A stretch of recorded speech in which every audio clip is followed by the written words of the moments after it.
Good afternoon. Good afternoon, ladies and gentlemen. My name is Steve Gregorian. I'm the president and CEO of the Detroit Economic Club. I want to welcome you to today's meeting, and I especially want to welcome our DEC members. If you are not a DEC member yet, please allow me 10 seconds to myth bust. There's no nomination or application process and no job level requirement for becoming a member. Sounds like you must love Led Zeppelin, however.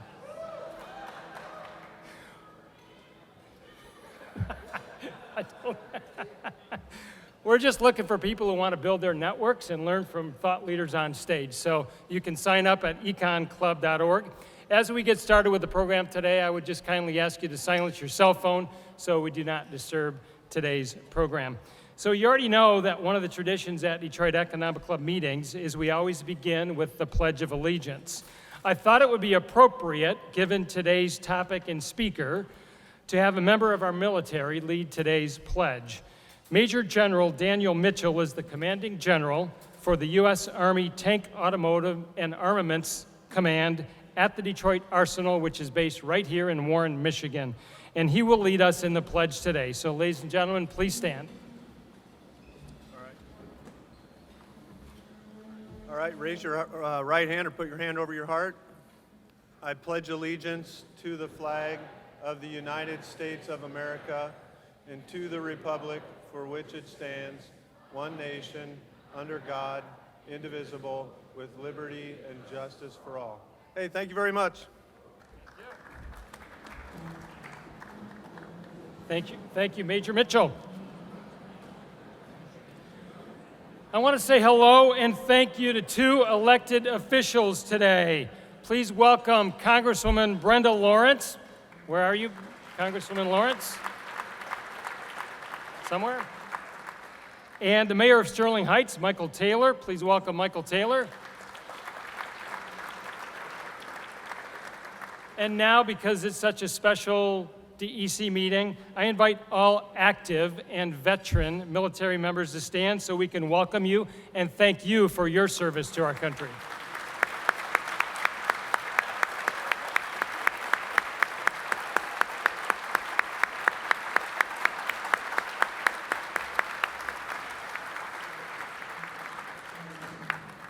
Thank you, Sandy. Congressman Mitchell, where are you? Please stand so we can welcome you as well. Congressman Mitchell. Thank you. Thank you. Hey, school is back, and we love having our high school and college students with it. Every single Detroit Economic Club meeting. Today was no exception. They're here courtesy of our generous corporate sponsors. They had a terrific session this morning with our featured speaker of the day. We learned that they're very interested in Air Force, Marines, and Navy, but not a lot of interest in the Army. So we're going to fix that today, aren't we? So let's say hello to some students from the following schools. Detroit Collegiate Prep. Thank you to Jessica and Maria from Bank of America. And also to Jenny Hughes from Kelly Services. We've got a couple groups from Brother Rice, compliments of Honigman and General Motors Company.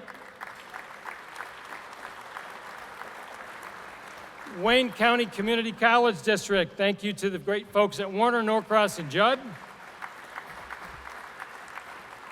And very importantly, we do have interest in the Army Junior ROTC Cadets, sponsored today by the U.S. Army. Let's welcome all the students and thank their sponsors.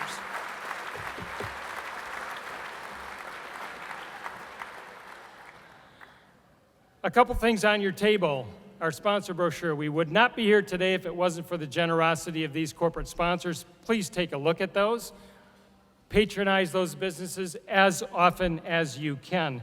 Also, on your table is our season lineup. So you'll see we're just rolling into our fall season. September 10th, next Wednesday, I believe next Tuesday, at Ford Field. The future of healthcare is certainly on everybody's mind, and we've got the privilege of hosting the CEO of the entire Blue Cross Blue Shield Association, Scott Sirotas, going to join us from Chicago. September 17th, a professional development opportunity early in the morning. It's a seminar where DEC members will learn how to build culture and drive engagement.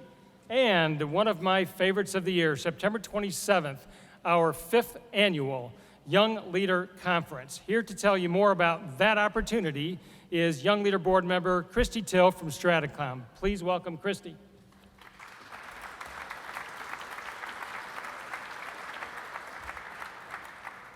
Good afternoon. As Steve said, we're just a few short weeks away from the 5th annual Young Leaders Conference. It is truly my favorite thing that I get to work on every year. It is more than 300 high-impact young professionals under the age of 40 from Metro Detroit gathered for a day of learning and networking. We've got more than a dozen speakers this year and some very interesting tracks of courses that the participants can attend. If you didn't see one already, we actually have a little flyer today as well featuring some of those speakers. But what I'm really excited to share is this year, we're opening up the closing keynote to the entire membership of the Econ Club. So we encourage all of you to join us for Judy Haller's closing keynote. It's sure to be inspiring for everyone, as well as the networking reception that'll take us into the evening. So check everything out on econclub.org. There's lots of tickets still available for both the full day event as well as the networking reception. So I hope you'll consider it, and I hope you'll consider telling all the under 40s in your office about it. Thanks so much.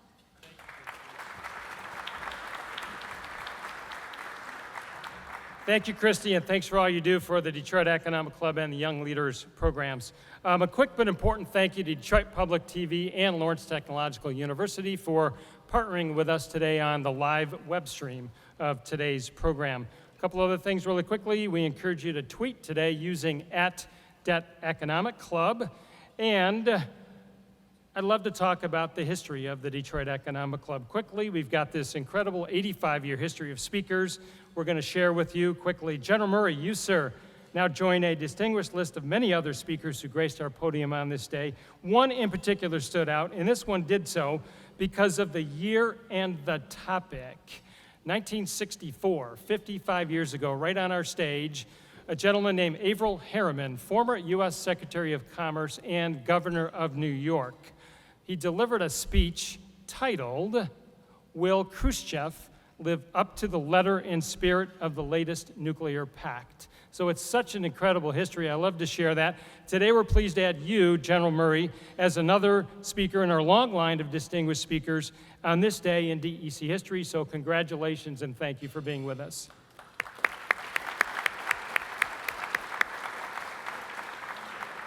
And finally, one of the important elements of Detroit Economic Club is we want to hear from you. During the final 15 minutes, you're going to be able to submit some questions via your smartphones, and those questions will make their way now to a gentleman I'm about to put to work.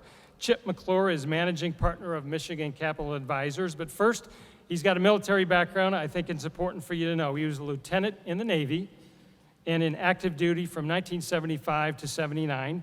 He was a surface warfare officer and damage control assistant on the USS Luce, which was a guided missile destroyer, and he was based in Mayport, Florida. He's a board member of the Detroit Economic Club, a great friend to the DEC, and a great supporter of many, many things in our community. Ladies and gentlemen, please welcome Chip McClure and thank him for his service to our country.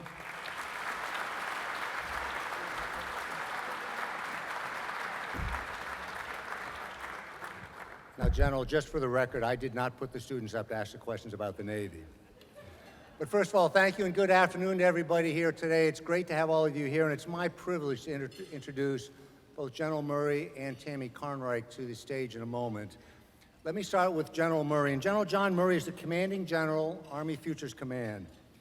He's responsible for leading a team of soldiers and civilians to streamline the Army modernization enterprise under a single command. The command structure enhances efficiencies and effectiveness in delivering the technology necessary to maintain the Army's competitive advantage to win wars. General Murray was commissioned as an infantry officer coming out of Army ROTC at Ohio State University in 1982. And throughout his career, General Murray has served in leadership positions and command from company through division with various staff assignments at the highest levels within the Army. He hails from Canton, Ohio. Our other speaker, the moderator today, is Tammy Conright. And if the two of you want to come up on the stage now, I'll continue the introduction. Our moderator today is Tammy Conright, the Chief Operating Officer for the Detroit Regional Chamber. A leader in chamber management for over 20 years, Tammy is responsible for the day-to-day operations of the Detroit Regional Chamber. She also has overall responsibility for a number of signature events in the state and the region, including the Mackinac Policy Conference. A number of years ago, I had the privilege of working directly with Tammy when I was the chair of the Detroit Regional Chamber, and I can certainly attest to the fact that the great running chamber is a direct testament to the efforts of Tammy and her team. Last year, Tammy became the first woman selected to represent Michigan as the newest civilian aide to the Secretary of the Army, or CASA. In this role, Tammy has 3-star protocol status in accordance with the Army Protocol Precedence List.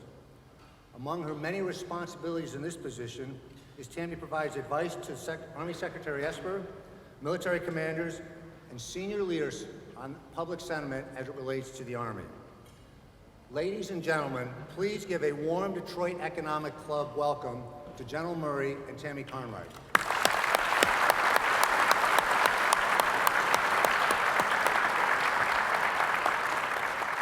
And with that, Tammy, I'll turn it over to you. Thank you very much, Chip. Well, General Murray, welcome to Detroit. We're so happy to have you here at this time. It's a really great time in our city, but we're also happy to have you come and visit some of our great Army assets within our region. It's been a great visit so far, and I said this to several people. Started off in Warren this morning and had a great session for a couple hours down there. Saw some of the work that's going on down there, not only with the military, both military and uniform and civilian, but really the commercial partners they work with. And then, of course, this is a great way to spend an afternoon. Right. So I should also say thank you. We have many representatives of senior Army leadership with us today, also here to be here with the General. In case any of you don't know this, there's a little game on Saturday. That would be Army versus Michigan. So we have a lot of Army friends in town, a lot of West Point graduates who are already talking stuff out there. So it should be an interesting game this Saturday. So it'll be fun to have so many different visitors in over these next few days. So thank you, and thank you to our gentlemen. As I was preparing for this, I thought about, you know, all the differences that I hear, and I do hear this a lot, between the business community and the defense community. And what we're going to do today is point out to you that with what's happening within our Army, there's a lot of alignment with what takes place with the Army and the business community based on some new strategy. So let's first talk about that. General Murray, the Army determined that a modernization strategy was required. It came out shortly after I was actually installed by then Secretary Mark Esper, and very impressive to the future of the Army, but I'd rather let you tell that story. So it's actually a long story, and we're short on time, so I'll try to make it fairly short. In my job prior to this one was as the Army G8, which is really building the 5-year defense plan, and I did that for 3 years. And it's not an insignificant amount of money. It's about $180 billion a year that we kind of figured out how to spend that money. And with that job comes a responsibility to testify before Congress every year on how you intend to spend the money. And so I started about 3 years ago saying that the Army was really at an inflection point, that we had failed to modernize for really the last 2 decades because we were focused on 2 little places called Iraq and Afghanistan. And so we'd missed an entire generation of modernization. And at the same time, the young soldiers today are operating basically the same equipment that I operated when I was a young officer in the mid-'80s.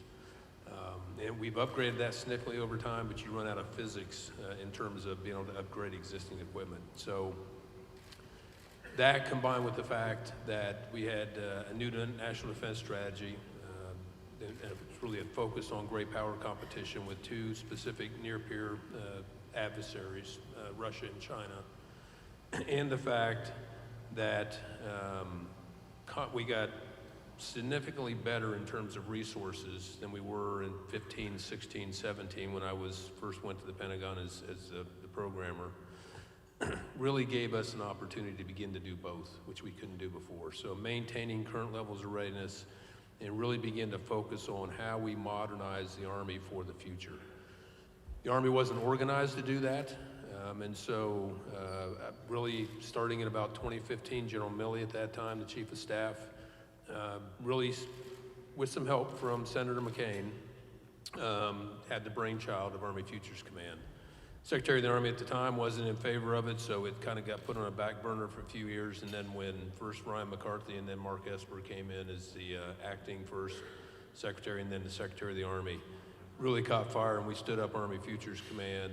Sergeant Major Crosby and I took assumption of command last August, and it's been a jam-packed year, and it's really about, in the military, we talk about a thing called unity of command, so taking the entire enterprise, and 99% of the command existed before, just like at Warren in terms of what used to be TARDEC in terms of when Paul Rogers was there. But there's this small startup, and for the last year, and I've quit saying it because we're just about there, we really were a startup trying to manage a merger. So on the 9th of July last year, we had 13 people at the headquarters. On the 24th of August, when we did the assumption of command, we probably had 15 people. Sergeant Major and I are probably 14 and 15. So today we're over 25,000, and we've got about 400 employees now at the headquarters. Let's expand on the Futures Command so that folks really understand that, because it is significant. It's very important to the future of the Army, but how they're breaking the mold, if you will, of how the Army has a presence, how the Army innovates, how the Army collaborates to do things different. So if you could talk about that, the difference of everything from physical location to cross-functional collaboration. So, and before I do that, I just want to echo something was said earlier. So if you're not tracking CASs, Civilian Aids to Secretary of the Army, incredible resources, not only for the community, but especially for the Army, and not just the Secretary. So their ability to connect the Army to the civil society, really what's going on in the general public, is just incredibly, and I've had the privilege over the years of working with some really great CASs, which I'm sure you're also one. So we had to do something different. There's been, over the last couple decades, some very famous and failures in the Army in terms of modernization.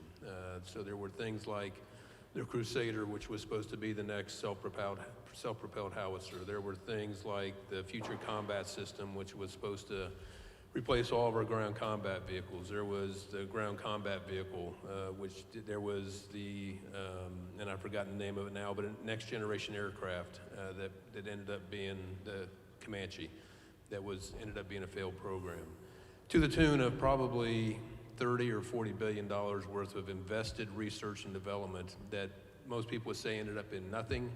That's not totally true. There were some technologies that got spun out of those programs that are in use today, but for the most part, failed developmental programs. And the enterprise was really dysfunctional in terms of how it was spread out across the Army about who had responsibility for modernization. And there was really just a lack of focus on modernization, and to be honest with you, there was just nobody that was really looking into the future to determine what those future requirements were going to be. Plus, believe it or not, your Army is not the most innovative organization in the world. So there was also a basic understanding, and I said this morning out at Warren, although the Army has some really, really intelligent engineers and scientists, we don't have all of them, and we don't have all of the good ideas. So in conjunction with looking, providing that unity of command, we've also been charged to really kind of look to the future and then figure out a way to interact in a more routine and useful way with people that fundamentally think different about problems or how to solve problems than we might within the organization. Thus, Army Futures Command is in Austin, Texas. Those of you that have been to a military installation, you wouldn't recognize it because I'm actually on the 15th and 19th floor of the University of Texas Systems building, so there is no gates, there's no gate guards, there's no fences. It's in a commercial building at the corner of 7th and Colorado, which is downtown Austin, about 3 blocks from the University of Texas Engineering Department, which was one of the things we've been tagged to do is establish partnerships with universities across the country. And it's about 3 blocks away from a place called the Capital Factory, which is an innovation hub and really an accelerator hub in Austin, Texas. And to start to reach to small businesses, entrepreneurs, to look for innovative ways of solving problems. Not look for innovative technology, but find technology to solve priority Army problems. And I get pushback from major defense suppliers all the time is, well, you're pushing us aside for, and there's nothing further from the truth. We will always need the traditional defense industry because, I mean, there's a lot of great small companies out there. I worry about scalability in terms of how they scale capability. But really it's the focus is to look for non-traditional ways of thinking about our problems and non-traditional ways of maybe solving our problems in a more expedited and efficient manner. So let's bring it home. I still every day have the issue of making people aware of just what assets we have of the Army here in our region, out of the Detroit Arsenal, especially from an employment and a revenue standpoint. But there's also 2 very important elements of the Future Command out there. So you have the next generation combat vehicle team, cross-functional team that's out there, and then the Ground Vehicle Systems Center that's also out there. Talk a little bit about the significance of those assets to what you have to do in the Futures Command. So it's not only that, so it's really the whole table represented over there. So Ross Kaufman is the next generation combat vehicle cross-functional team lead. And we moved Ross up here from Fort Benning, Georgia. And it's really because of the power that now resides in Warren, Michigan on that installation. Of course, the old TARDEC was there now, the Ground Vehicle Systems Center. Brian Cummings is PEO Ground Combat Systems, and then of course you met Dan earlier. So having all 4 of those entities on Warren, Michigan, so you go from requirements to actually technology needs to delivery of material solutions, all on one table. And so we've got 8 cross-functional teams, 6 armed modernization priorities, and they're spread all over the country. In not every case have we been able to move the director, and in all cases, in 7 cases, they are former brigade level commanders, so formations of about 4,000 to 5,000 soldiers. So they have recent operational experience.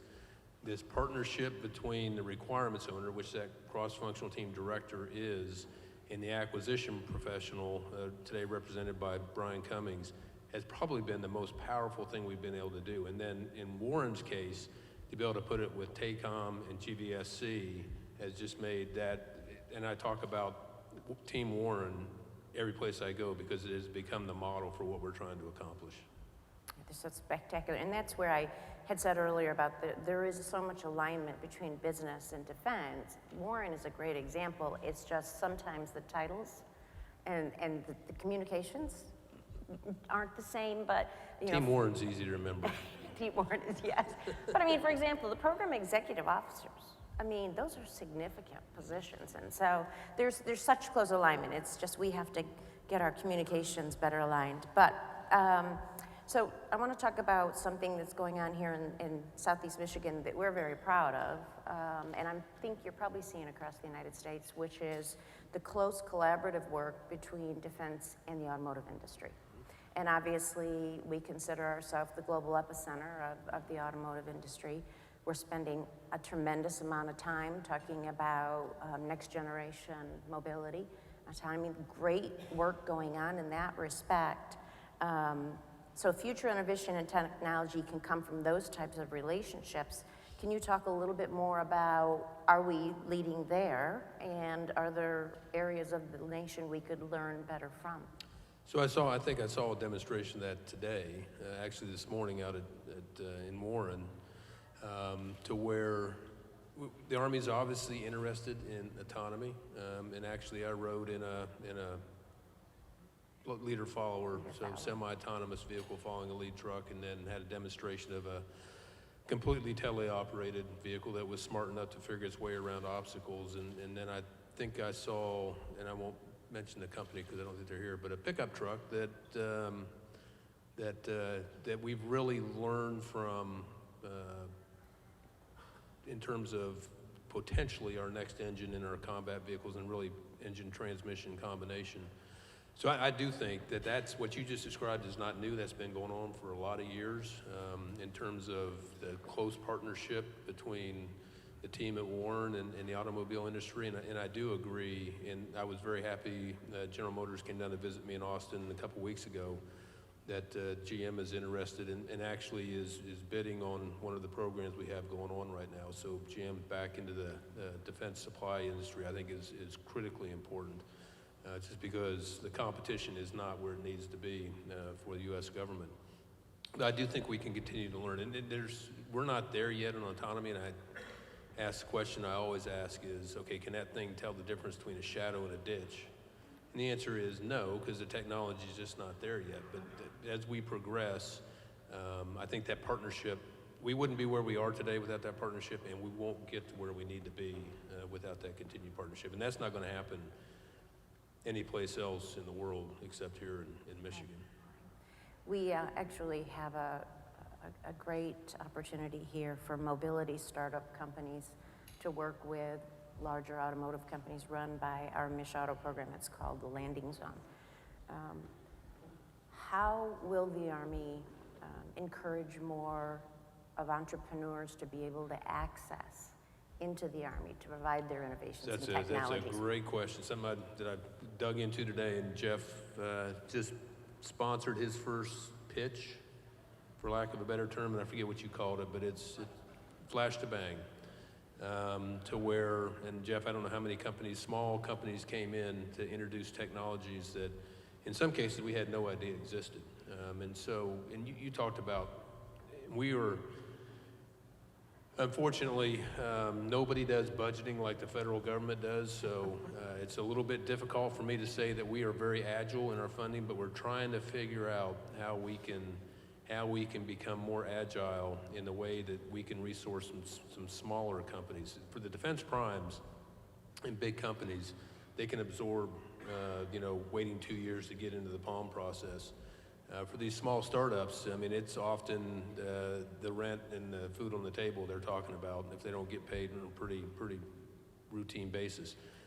We're not really set up for that. We're working for ways to get after that. Jeff may have figured out a way to kind of, really focused up here, and I think this was the beta test, and we're going to do more of these pitches on Warren, really focused on problems that the Army can identify. And one of the biggest problems we have is we do a terrible job explaining our problems because it's full of acronyms and it's full of, like I'm talking to somebody that's been doing this for 30 years.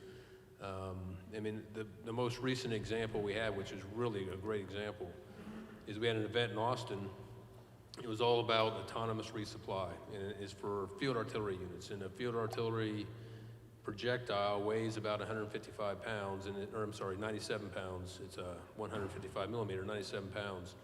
And it's all soldier power right now to move it. And it gets moved about 250 yards from the ammo supply vehicle to the actual vehicle that shoots it. And we tried talking to startups and entrepreneurs and describing this problem, and it just wasn't clicking until I had a young soldier from Fort Hood say, that thing's really heavy, I gotta carry it a lot of times a day, and I don't like it. And they got it. I mean, they got it. So, how we describe our problems and get away from describing requirements and talk in terms of problems and not doesn't matter what, small business, big business, doesn't really matter. Not describe the solution, describe the problem, and let the innovation that happens each and every day in all these companies help us solve problems. I think that's the beauty of entrepreneurship, is the agility and the ability to move quickly and come up with new ideas. So I do applaud the Army for that. When we talk about entrepreneurship and new enterprises to support defense, what we're seeing a lot of here, and I'm gonna, I guess you are too, across the nation, is former veterans becoming entrepreneurs because they know the needs and they've come out of it. Is there a connect between the Army and veterans somehow to encourage more of that innovation and entrepreneurship opportunities? Not a direct connection, but I'm seeing the same thing. I mean, every day I get introduced to a lot of West Point graduates are getting out and starting these small companies, not only from an entrepreneur but also from a venture capital standpoint.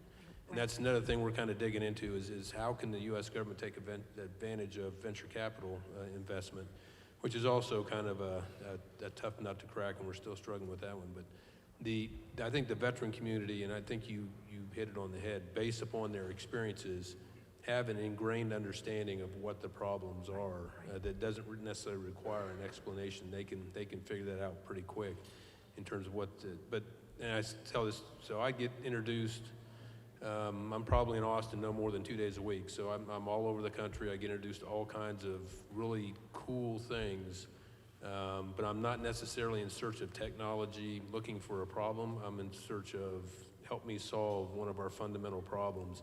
And that's really where this team over here comes in. Ross Kaufman has a certain set of problems that we're working on translating so that we can get them out through my applications lab or through whatever's. Brian Cummings and the rest of the PEOs around the country are going to sit down and have a session that we're going to do problem curation. So we can kind of rack and stack what are most important problems that we really want to go after and then figure out how to reach out. And I really don't care where the idea comes from. I'm just in search of the good ideas. Right. Well, I think there's opportunities abound, and I think that's another area where defense community can align with the business community to help you and support you in making that happen.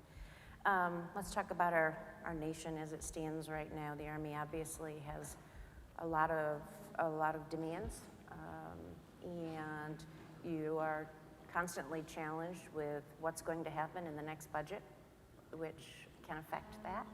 We should have a budget deal. 2 more years. 2 more years.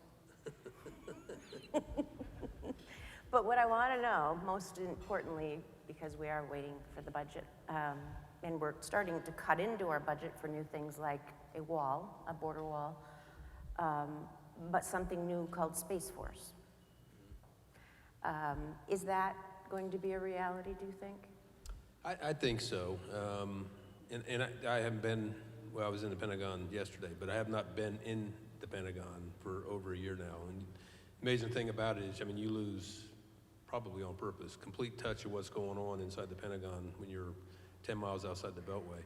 But all indications I've seen are that there is support on the Hill for Space Force. There's support within OSD. Now, what it ultimately ends up looking like, I don't know, but I think there'll be some form of Space Force, and then, it's not going to be completely new. It's almost going to be, because the Air Force already has a very large amount of their force structure dedicated to space. The Navy has a percentage of their force structure dedicated to space. The Army has a certain amount of its force structure.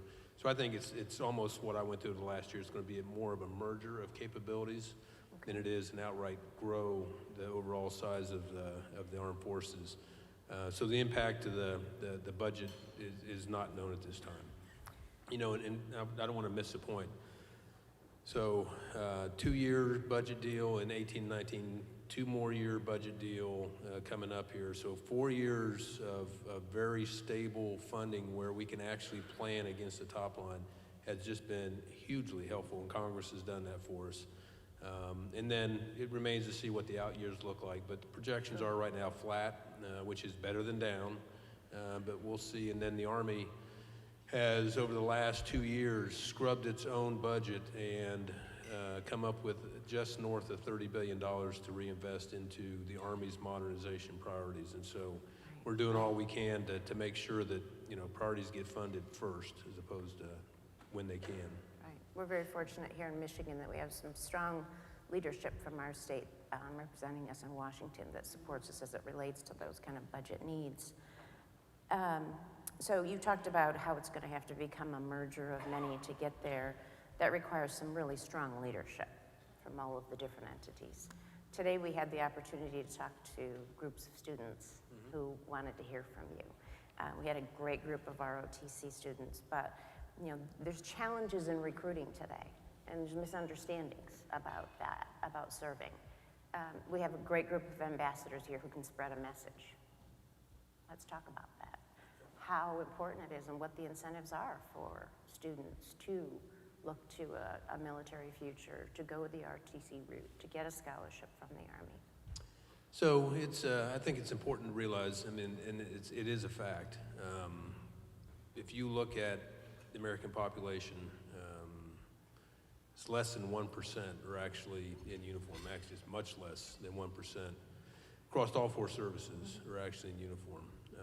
And I was asked by the students, which is a great question, why I ever joined the Army. It's not the best answer in the world. It's my dad was my high school principal, and he made me fill out scholarship applications because he was not going to pay for my college. The Army offered me a 4-year scholarship, and 37 years, actually, if you go from that point, 41 years later, I mean, here I am. And it's because of the people, it's because of the experiences, it's because of the units, it's because of the cultures I've been exposed to. And I could probably today be making a lot more money doing something else, but to me, what I've gotten from the military and what my family has gotten from the military far outweighs anything I could be doing in the civilian world. It was a 4-year commitment. In the 4 years, I was having a blast. In 10 years, I was having a blast. And in 20 years, I was having a blast. Just, I mean, the United States Army, and I'll speak for the Army, despite recruiting problems, despite down years, attracts the best that America has to offer. And we get it consistently year after year after year after year. And these kids do incredible things, and they're challenged in incredible ways. And every parent I ever talk to, you know, Johnny will go to basic training and come home in 6 months, and it's just a new person, and they're so incredibly proud. Flying out here, flight attendants, was married to a soldier. Her son is a ranger stationed at Hunter Army Airfield in Georgia, 25 years old on his 4th deployment to Afghanistan, and she talked about him the entire way out here, and just incredibly proud of what a difference the Army had made in her son's life. And it's really all the service, it's just not the Army. And then most people think of the Army, they think of the movie Private Ryan, the Band of Brothers, I mean, those types of movies.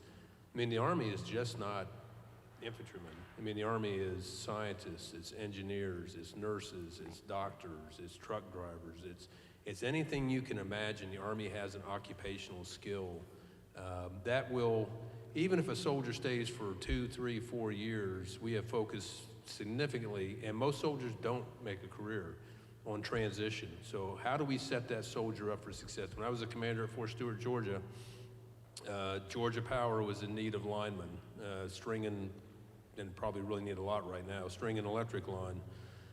And we brought trainers onto the installation to actually qualify them to do that. CDL licensing for truck drivers. We bring CDL licensing companies on the installations. So we're really focused on transition. And so multiple opportunities, multiple skill sets, and really joining a workforce at some point with I think an unbelievable level of maturity and focus. And you leave the Army, you tend to be, and I think those that hire veterans, which most of you do, find an employee that understands sacrifice, that understands commitment, that understands how to be where they're supposed to be on time and get the job done. So I think we have just about a minute left. So for me to close this out, an important question for me is, obviously we know we already have so many tremendous assets here supporting the Army, supporting the Futures Command currently. How can Michigan be more engaged and supportive of the Army's Futures Command and their goals for the future? So I think the relationship is really good out in Warren. I think that has to be the focus because the gentleman sitting there with no hair, you're the only one, Ross.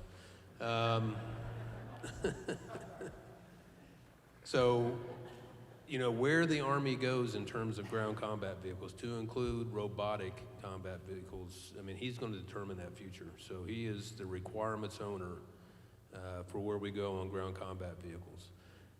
There are other areas that we are focused on: aviation, long-range precision fires, soldier lethality, which is really, when you think about it, for our ground soldiers, probably 75 to 80% of the casualties before we started this, they were getting less than 1% of the budget. So there's a huge focus on really bringing our soldiers into the 21st century in terms of the ground soldiers. Huge work going on in a secure, agile network, which we're going to have in the future. Air and missile defense. And so there's opportunities all around the country. It's just not in Warren. And so, you know, if you go to one of these pitch days, I'm going to ask Jeff and Ross and Brian to kind of, if you see something that applies someplace else, or if you want to come to Austin, Texas and talk to my lab. And like I said, I'm focused on here's our problem sets, and then I really am just in search of where that best idea comes from. Sometimes it's going to come out of one of our labs, sometimes it's going to come out of a defense prime, sometimes it's going to come out of the blue, that no place I even saw it coming from in terms of how to solve our problems. So stay connected, bear with us, because we're trying to change a culture, which is just going to take time. I mean, people told me when I first started, you need to change the Army's culture, and I thought about that for about 30 seconds, said, no, I don't need to change the Army's culture. And matter of fact, I can't change 244 years of culture. And there's really nothing wrong with never leave a fallen comrade and no mission too difficult, and you go around the Army, no sacrifice too great.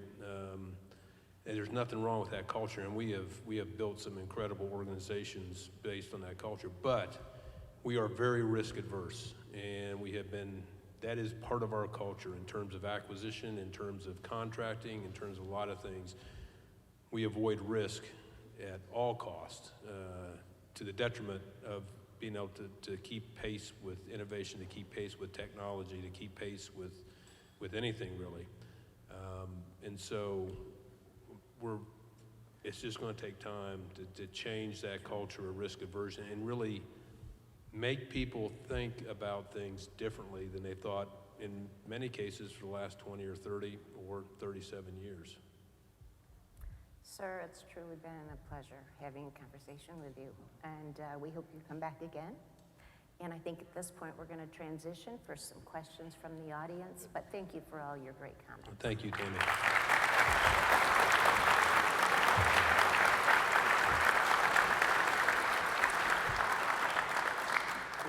First of all, Tammy, thank you very much for the questions in general. Thank you very much for the answers. I will just reinforce one thing that the General did say. I'm sure you can tell from my gray hair. I served 40 years ago, right after Vietnam, and I went back for my first ship's reunion just 3 years ago. And the esprit de corps that you see of the men and women in the armed forces today is unbelievable. So I certainly would echo what the General has said. I mean, the esprit de corps of our young men and women in uniform today is fantastic.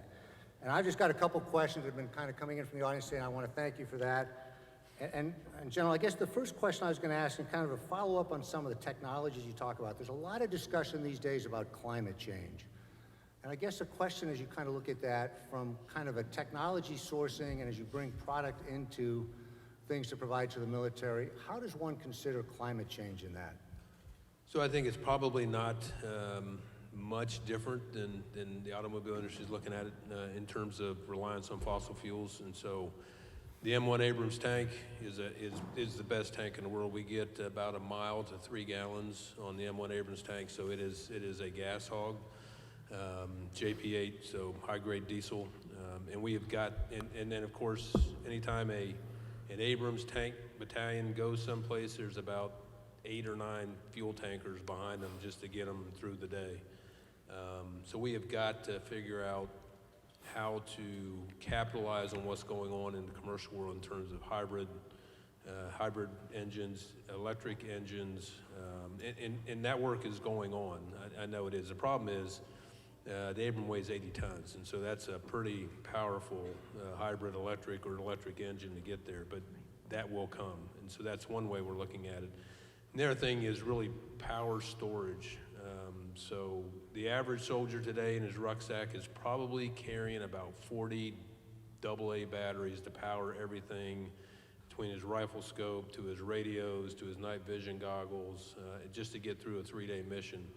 And so, how do we look at improving how we store power to really reduce the load on those soldiers and reliance on batteries which get thrown into a landfill at some point. And I mean, there's other instances, but those are probably the two that come to my mind first. Changing subject real quick, and a question that's got a lot of questions from a lot of the audience are hotspots around the world. You've talked a lot about Iraq and Afghanistan. Obviously, that's been front and center. But are you able to comment at all about either other hotspots around the world, but as importantly, how prepared we are from the military's perspective to address those issues in those areas around the world? So the second part first, completely. I'm not concerned about us being unprepared for anything that could happen today, tomorrow, next year, or 2 years from now. What I am concerned about and focused on is what could happen 20 years from now. And we talked about, we're working on and everybody focuses, rightfully so, on the material piece of Army Futures Command, but it's also a new concept. It's how we reorganize the Army for a future battlefield. And then really, if you think about it, the material ought to be second and third to all of that in terms of our thought process. And so what's fundamentally happened and why Secretary Mattis really focused on near peers, Russia and China is, and you've seen this if you pay attention to the news, what's happened in the Ukraine was kind of a wake-up call for the United States Army. And not only what Russia did, but the technologies they had developed, and then what they're experimenting with today in Syria, which is the primary. Russia has a major presence in Syria, and what's going on all along the Baltics in terms of the border states, in terms of Russia. It's an attempt to reestablish in some form some buffer states. And they are really focused very smartly on doing it all below the threshold of armed conflict. And so part of this new concept that we're developing, the first phase is called competition. And as Americans and really as Western society, we tend to look at long periods of peace interrupted by short periods of warfare.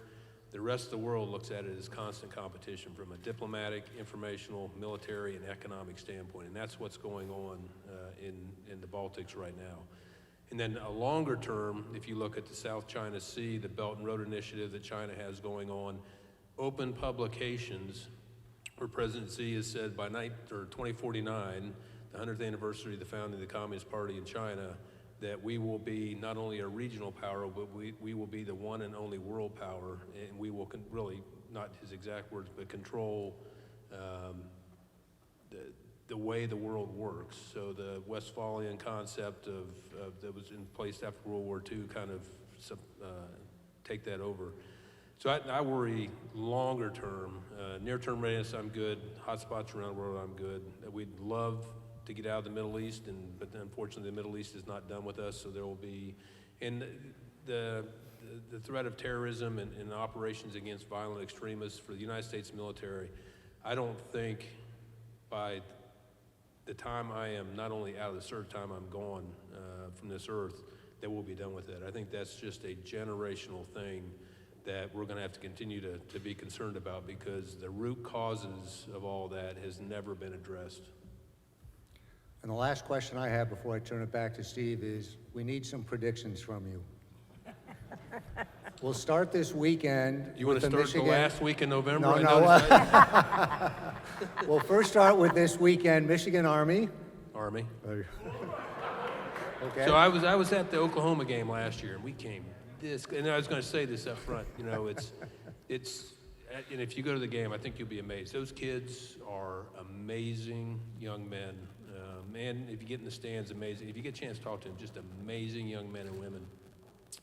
And, I mean, they took Oklahoma to overtime and to the wire. And I thought you were there, Deb. And they got a standing ovation from the entire stadium at the end of the game. And we was in the hotel. My XO Ross was there. There was an Oklahoma fan came up there, and they were all happy. They won everything, and they said, they walked up to us and said, those kids are amazing. Ours are prima donnas. Those are amazing kids.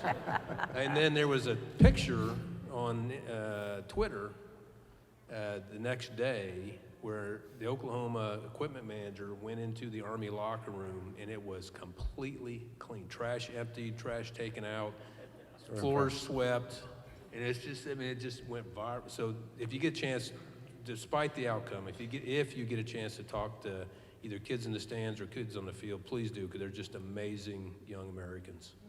Okay, moving on to Michigan State and Michigan. I know you got to think about it for a moment.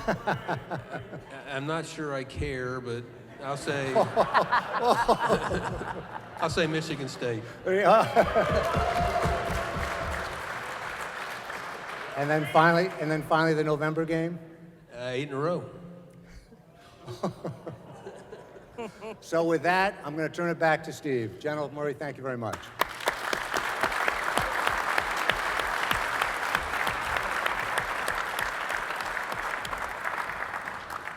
A really quick announcement before I say my thank yous. If you want to hear today's program again, you can download the audio podcast tomorrow about this time. In fact, we were recently just named by Our Detroit magazine as one of the top podcasts in Metro Detroit, so we're thrilled with that.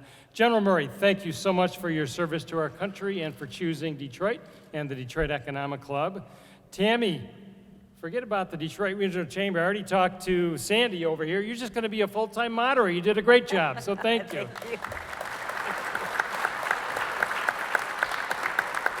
Chip McClure, thank you for your support and for doing a great job as presiding officer. One last round of applause for all three of our folks.